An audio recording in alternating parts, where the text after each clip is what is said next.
নতুন করে আসানসোল শহরে সৌন্দর্যায়ন দিকে বিশেষভাবে নজর দিচ্ছে আসানসোল পৌর নিগম। 19 নম্বর জাতীয় সড়ক থেকে কালীপাহাড়ি মোড়ের অদূরে আসানসোল শহর ঢোকার মুখে নতুন করে লোহার নির্মিত একটি বিশাল বড় আকারে প্রবেশদ্বার তৈরি করা হয়েছে। প্রবেশদ্বারে দুটি স্তম্ভের সামনে ও পেছনে মনীষীদের ছবি লাগানো হয়েছে। প্রবেশদ্বারে ঢোকার মুখে রয়েছে বিদ্রোহী কবি কাজী নজরুল ইসলাম ও রবীন্দ্রনাথ ঠাকুরের ছবি।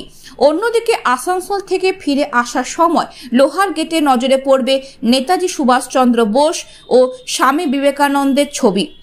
আর প্রবেশদ্বারের ঠিক ওপরে লেখা রয়েছে ভ্রাতৃত্বের শহর আসানসোল।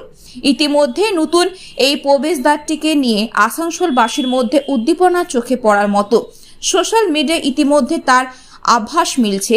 এছাড়াও আসানসোল শহরে প্রাণকেন্দ্র ভগৎ সিং মোড়ের কাছে ভগৎ সিং স্ট্যাচুকে ঘিরে বিশ্ব বাংলা গেটের আদলে একটা কাঠামো তৈরি করা হয়েছে।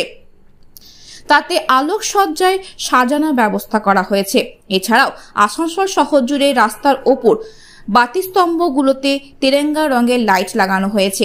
এক কথায় বলতে গেলে নতুন রূপে সাজানো হচ্ছে গোটা আসানসোল শহরকে।